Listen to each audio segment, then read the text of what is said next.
Hey guys, welcome to Tech Trick Tutorials. So how do you delete your Temu account on 2024?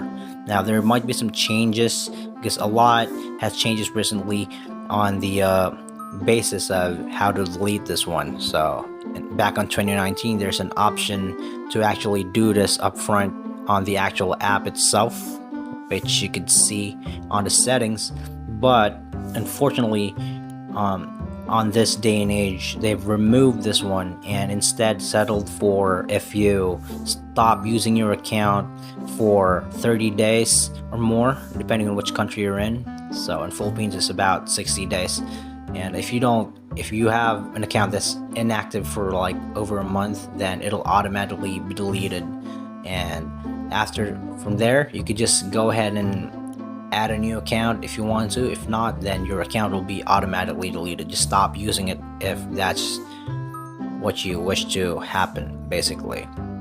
So yep, that's all there is for the new update that this feature has. So they've completely removed the manual feature on which to delete your account with.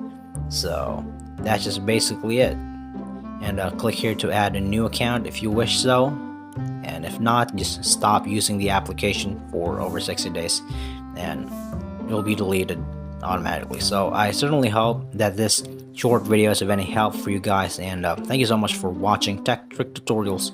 You guys have a nice day.